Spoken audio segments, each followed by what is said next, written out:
Hello folks, welcome to Hobby Nightmares. On today's episode, we will be talking about why drinking at a Warhammer game is not always the best option for your gaming experience, or at least your health moving forwards. Can go either way really. Be a hammer is a good thing. I know a lot of people get into it and a lot of people really like it. I've got nothing against those people. I hope you'll have a good time. But I think in these stories today, we will see why sometimes it's not a good idea. Let's jump in, shall we? Random Villain says, "Hey North, it's me. We played Darktide together before." Hey, cheers, man. Nice to see you again. "I don't have many dramatic or tragic cases as of late for my hobbying and gaming. I found a new store closer to the one that Kaya and I go to." Okay, so this is somebody that I know that goes to a store with one of my mods. Okay, cool. Nice. Don't give her a mention. Her head'll be exploding right now. She'll be like, "Yeah, that's my name." Anyways, I don't know why she turned scouse there. I don't know why that happened. Anyways, I have a funny story that happened this weekend. I've scheduled to play at this new store against a guy who was playing around a 1,000 point army of Ultramarines. While they were playing against my Orc mercenaries led by war boss Daka Master. How's no one came up with that name yet? Daka Master, that's cool. Something really funny happened. I accidentally flipped my plastic dice box upside down and loads of green dice spewed all over the floor of the store.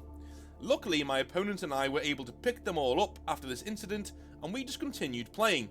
Truth be told, the amount of dice that fell on the floor is around the same amount I had to later take out of the plastic box physically and toss. Yep, all 27 of the dice. Luckily, our board was huge enough, and thus my opponent was fine with me tossing them onto the table. It also turns out that the guy I played with in the store, in another town and county than this store, actually lives up the road from me. I'm considering going to their house and playing with them. Anyways, this wasn't much of a tragic story other than a funny and slightly embarrassing moment. Dude, I've been there. There is nothing worse in a hobby store than dropping something loud. Especially if it's like a hall where people are generally being, quite fastidious and trying to, get all of their moves done and get all of the tactics in order. There's actually nothing much worse than that. And yeah, that sucks. I'm really sorry you had to go through that. I once did it. So once I was in Games Workshop, and this is my local Games Workshop as well. This is years ago though. This is absolutely years ago. But I do remember having a. Do you know when you have like a part of a box with the box that the models come in, the model box, right? You flip that upside down, you throw some things inside of it that you're not using at that moment. Terrain, bits of things like that, And a friend of mine had his new Lord of Change, and it was inside this little box here that he was going to plonk on Deep Strike onto the table, right? I moved beside him to do some rolling, because we're on turn 3 at this point, and he's been begging to bring this thing on, and he's missed all of his rolls to bring it on. In 7th, you had to roll for deep striking, right? He's missed all of his rolls to bring it on, and he's desperate to do so. But before he can get to his turn 3, and guess what happens? I saunter past him, I knock the box, it goes onto the floor, and it crashes onto the floor. The demon prince is ruined on the floor. Everybody turns and looks at me, and my friend, who he just looks at me like he wants to actually gouge my eyes out. He's just like, "What are you doing, dude? Why did you do that?" As if I wanted to do it anyway. Do you know what I mean? But yeah, it's horrible. It's absolutely horrible. Anyway, he carries on and says, "I'm working on painting my Orc boys and Seraphon at the moment. I may have them posted in the future. Anyways, just wanted to share this rather humorous moment with you all." No problem, man. That's cool. Anyway, Andreas says, let's go to and see what Andreas has to say. All right. "Hi North, I hope you're doing great. I have been enjoying your YouTube channel a lot lately and discovered it not long ago. And I've got to be honest, everything you say is bloody spot on." Okay, thank you. I don't need praise, because I just wax lyrical, so I'm happy that you agree. But I don't want to seem like you know, this is some sort of like circle jerk loving, so we'll move on.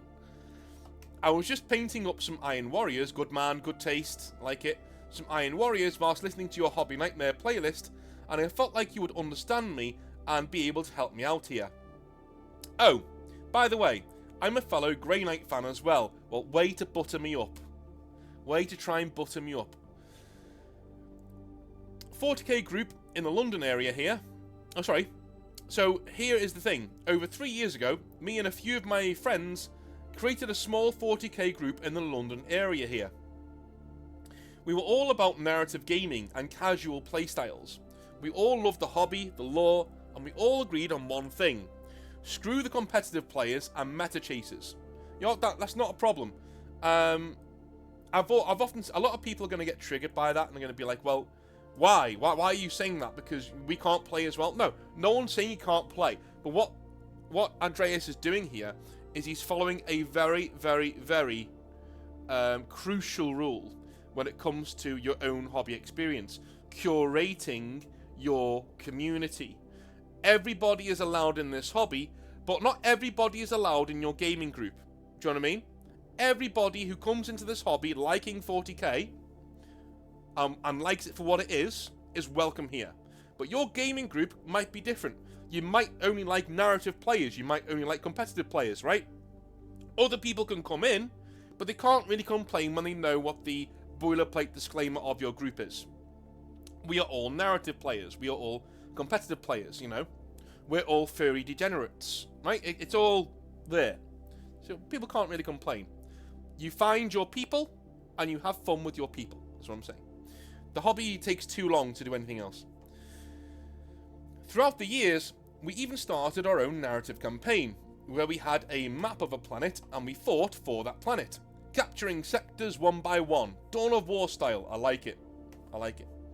Each of us were representing different factions like Imperium, Chaos, Necrons, etc.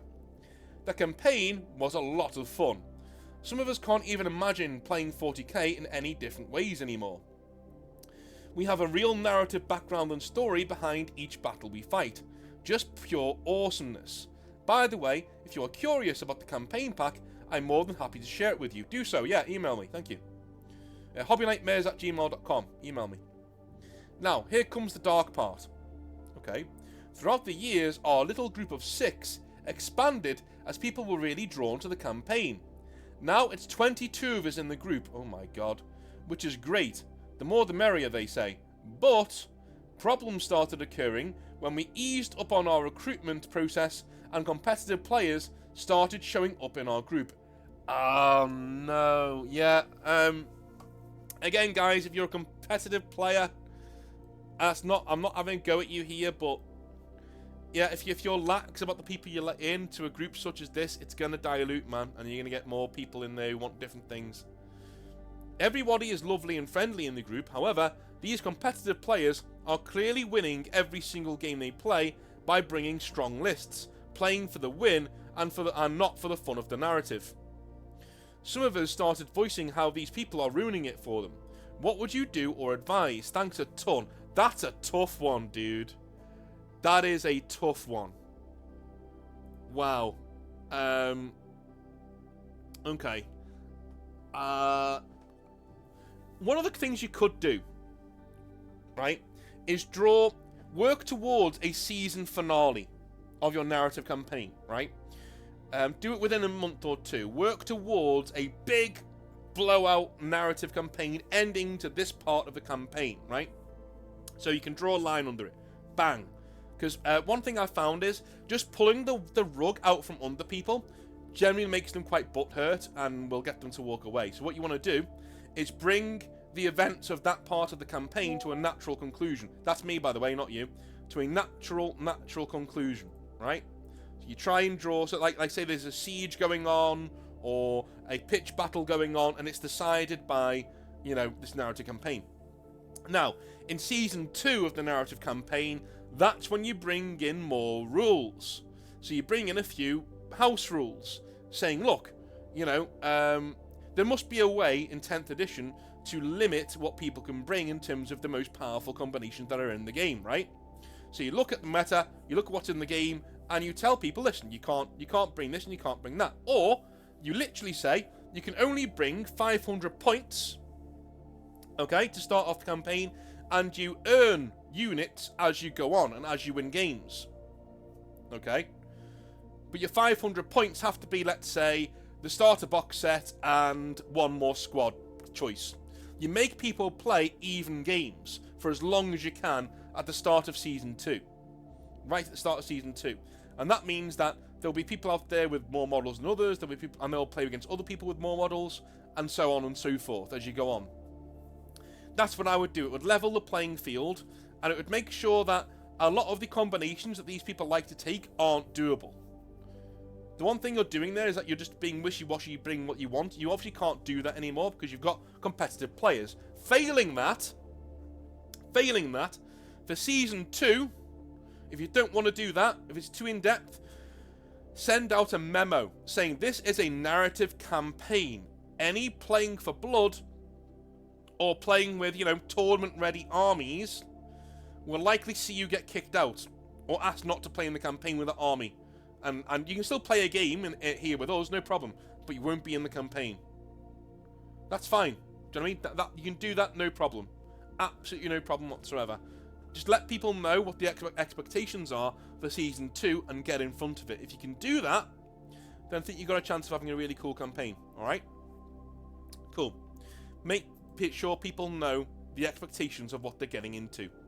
That's my truck here. Get to Season 2, end Season 1 or whatever it is you're doing, get to Season 2 on the same world, the same campaign map, whatever, and then say, right, these are the rules. This is a narrative campaign, and so you have to bring balanced armies.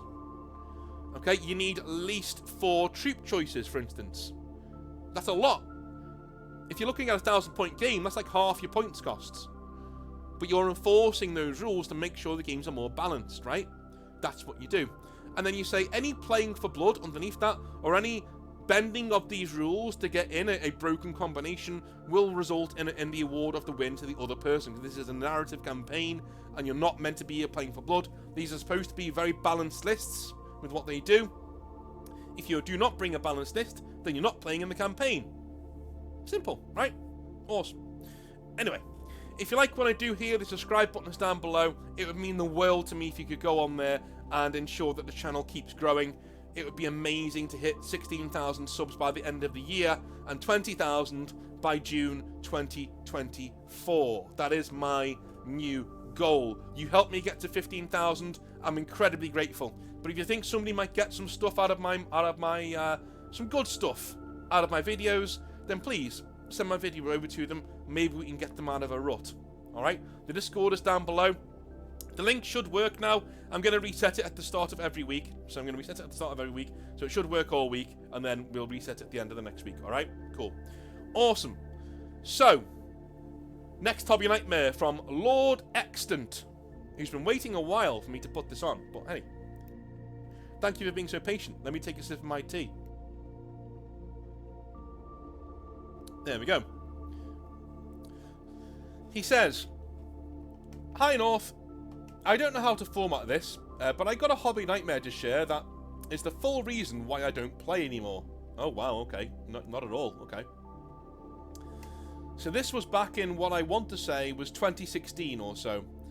I was a Chaos Space Marine player, but I carried a Space Wolf Terminator Lord around with me that was painted as a homage to my father, who passed away when I was 15. That's cool, man. That's nice. I'd set him next to my dice to bless them, quote unquote. So, I was in a tourney running my normal team of flyers, and this was about the time flying models first started, so I had a squadron of Helldrakes. People hated them, but I ended up going, I believe, 16-1 that weekend, and won the whole thing. I'm packing up, and I can't find my Space Wolf Terminator Lord anywhere. So I'm freaking out, because that was my dad. It was literally his representation on the table. The next day, I get a call from the store that they found my Space Wolf Lord, but I needed to come in immediately because there was a problem. Okay. Colour me intrigued. I go in and they bring me to the dungeon basically a basement where we all pitched in to make tables, and made terrain, that sort of thing. And down here was the guy that took 3rd place in the tournament. He was so angry about my fire drakes and flying demon prince with a dimensional key, he had swiped my model and spray painted white Rust-Oleum paint all over it. Oh. Then came into the shop and was bragging about how he had taught me a lesson, quote unquote. When it was explained to him what exactly that model was, he replied with, "Oh well, he wouldn't need that model if his dad wasn't dead."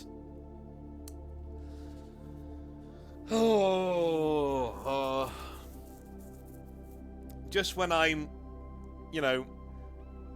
somebody said to me in a comment the other day, you only seem to do negative videos on the hobby and the people in it. And to that I say, you mustn't have watched very much of my content, because in nearly every single video I do, there is at least one positive hobby nightmare, or at least one wholly funny hobby nightmare, do you know what I mean? Rather than being dark and depressing. The dark and depressing ones are there as well, because life is a kaleidoscope, my friend. I'm not going to sit here and give you an echo chamber of positivity when, that's not what life is. So, you get real life on this channel. People send in their experiences. And the fact that we have so many positive stories in a show called Hobby Nightmares actually says a lot for how awesome this hobby actually is. The guy in this story is not one of those people. And I continue. This ended with me just casually walking over and grabbing a giant piece of terrain I made and smashing him in the face with it.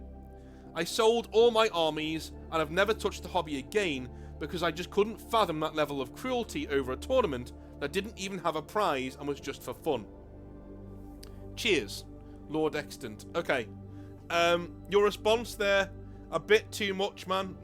Violence. Unless somebody's in your face, you know what I mean, and is perpetrating, invading your personal space, and being like, absolutely aggressive, or, outing you to the entire store in ways you don't want, This is one of those things where somebody did something that was really, really, really shitty. Really shitty. I can see why you lost your temper. I honestly can. And I don't think anybody watching this video will judge you for what you did.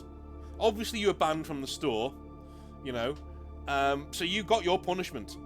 Again, you got your punishment. You were banned from the store, because no store would let you do that and stick around, right? So you're banned from the place you did the hobby. You've taken your punishment. So I don't think anybody should have a go at you at all. I can't say what I would do in this situation. If it was my sister or my mum or something like that, and I'd done something like that for them, and somebody had done this, do you know what? I might flip too. I might have flipped too. And just been like, you know what? Screw this. This piece of Sector Imperialis is going right up your arse. That might have been me, so I can't really judge you. Wasn't the best thing to do, my man, but again, I don't think anybody in the comment section or anybody watching this is going to, wholly come down on you and say that's ridiculous, you should never have done that. Because, again, one thing I do know about our hobby and the people inside of it is family is very important to us. The most devastated people I have in Hobby Nightmares are people who have lost the family. Either through, abuse or neglect or death, or that happens, sudden death. Those are the most devastated people in the hobby, and most of the people who've pulled themselves together, nearly all of them in fact, have all been dudes and girls who have had to pull themselves up and get on with life because they've got to look out for their family. Family is all important to us in the hobby. That's why we're here, right? That's why we do the hobby. We're looking for an extended family. That's exactly what we're here for. So that's why I don't think you're going to get much of a pushback from your story as you might think. Because I know you were a bit nervous, and your follow-up message anyway, you were a bit nervous, but no need to worry, man. I think you'll be okay. All right, cool. Right, main event time. Raymond says, "Alrighty, North. You can call me Raymond, because that's what my dad named me. Okay, cool. Well, that's fine. Let me take a sip of tea. I'll just kick off by saying excellent work. I've been listening to you for what must be a couple of years now, and I love your work. Keeps me company painting, and also in the shower, etc, etc. What? How are you listening to me in the shower? Share, please. And what are you doing when you listen to me in the shower? Do you know what? Leave it alone. I don't want to know. I'll keep this one fairly short. Just over a year ago, me and a few mates, Mark, Ian and Alan, met at my attic flat, my attic apartment, relevant later, for one of our semi-regular beers and 40k nights. It kicked off as normal. A few beers and rolling some dice. However, at some point, I decided it would be a good idea to crack open some special brews I had in the fridge and dish them out. Delirium, or something they were called. It all went downhill from there. Let me just Google search Delirium beer. I think I've heard of that. Here it is, Delirium beer. Delirium Tremens. Isn't it a wheat beer? Ugh. Don't like wheat beer. What percentage is it? Let's have a look. It is 8.5%! Jesus Christ. And you were drinking pints of that? 8.5%. Or many... Oh my god, dude. Jesus. You know, drinking's fine, but like beer hammer's fine. Beer hammer where you have like, oh, let's have, you know, let's have a Heineken, or let's have, you know, a general beer on tap. Newcastle Brown Ale, or whatever, you know. It's piss water, but it's my piss water. Go for it. Have a bit of that. An 8.5% ale, you're asking for trouble. You're asking for trouble. Anyway. We tanked all of the beers we had, including the specialities, and the last blurred image I had in my mind before disaster struck was me and Alan downing a miniature whiskey. Oh no. Never mix your drinks. Guys, if you're young and you're watching this, never mix your drinks. Never go on the gin and tonics after several pints of beer. You're gonna throw up the next day. You're just gonna be really, really ill. You know, always stick to what you're having. What you're having at the start of the night should be what you're drinking at the end of the night. Maybe 1 or 2 shots in there, people are getting them in, maybe. But ideally, stick to your beer, stick to your wine, stick to whatever you're having all the way through, and sample different types of it, you know? So doesn't mean you have to stick to, like, Heineken if you start drinking Heineken. You can drink Heineken and other lagers all the way through the night, no problem, your body's not going to react too badly. But mixing drinks, no. No. Another good practice for drinking is to eat a hearty meal before you go out. Eat a hearty meal 2 or 3 hours before you go.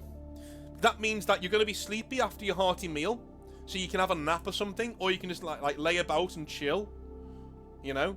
But you won't be lethargic by the time you go out. So you'll be nice and ready to go because you're not like overboarded with food.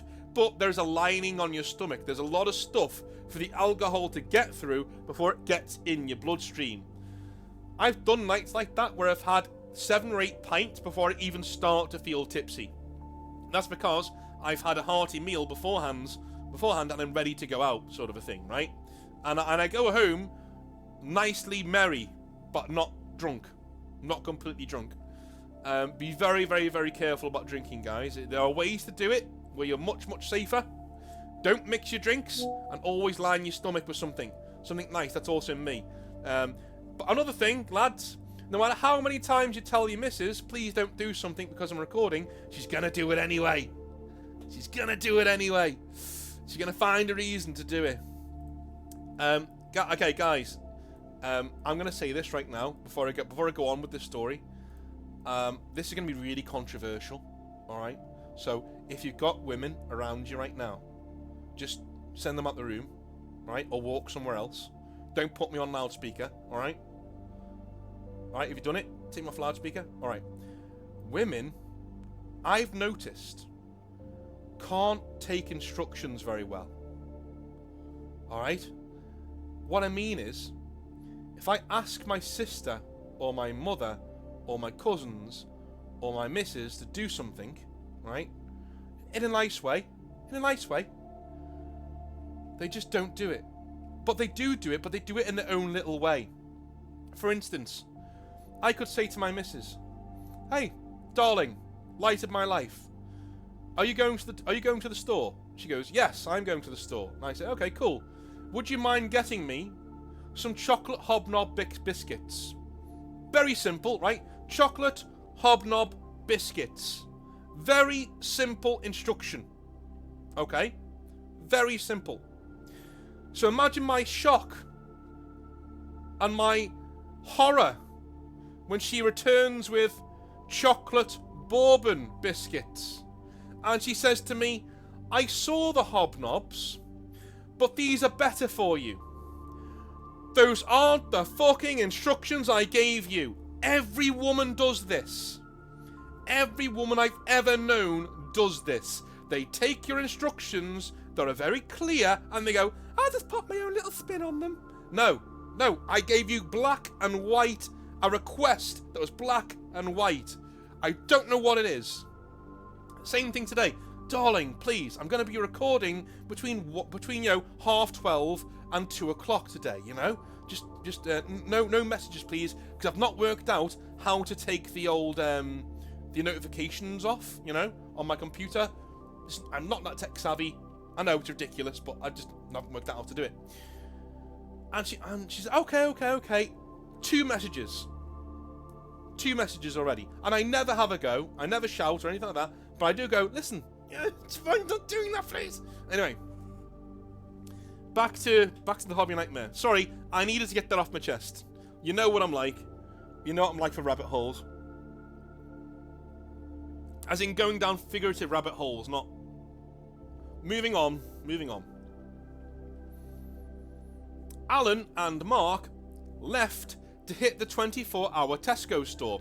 If you don't know what that is in America, by the way, it's like our version of Walmart, basically, but a bit more grocery type than everything else type. Anyway, I decided it would be a better idea to fall into my glass cabinet of minis, which thankfully held up, and destroyed 2 upstanding lamps by falling into them. Thankfully, Ian was sober, so sorted me out. Initially. Oh god. You were so lucky not to destroy all your models there, mate. I then decided that going to Tesco, then the girlfriend's house, she was in Spain on a hen do, so no idea why I wanted to go there. Mate, you were rat-arse drunk, and part of your bodily functions is going, "Let's go get laid." Right? Your penis doesn't have a brain, so your penis is not aware that your girlfriend is in Spain. All your penis wants to do is go to your girlfriend's house and nail her to the bed. That's what it wants to do. This is how drunk you are. Right? At this point, I left the flat and took a header, falling headfirst down 17 concrete stairs, landing on my side on the concrete floor at the bottom. Ian sprinted down the stairs and my neighbour came out in a panic, but I just remember feeling my head and thinking, still in one piece? I'm going to bed. Fast forward to the next morning. I woke up and immediately knew something was wrong. I couldn't get out of bed. Roll left and my thumb screamed. Roll right and my elbow screamed. Sit up and my ribs screamed. After initially accepting I was going to die like this, I've done that as somebody who's hungover. You lie there like, just put a bullet in me now. A 30-minute struggle ensued, with me being the victor and finally, mercifully, out of bed. Long story short, I had cracked bones in my thumb, cracked my ribs, and to top it off, smashed my elbow to bits. Oh, no. Oh, One hospital stay, elbow operation, and a bunch of metal plates later, Jesus, it was fixed. Over a year later, it's still in pain, and I can't straighten my arm fully. Cool scar though. Jesus, man. That is a high price to pay for drinking. And Delirium Beers, I'm sorry for involving your brand in this. But can you imagine starting a Warhammer 40k game and it ending up like this? One small mercy was a photo sent to the group chat by Mark of Alan face planked in Tesco car park that same night. That did ease my pain a little. Anyway, don't drink in 40k, kids. Only joking, it's magic, do it. Cheers, big man, keep up the good work, Raymond. Dude, we can't say that to kids.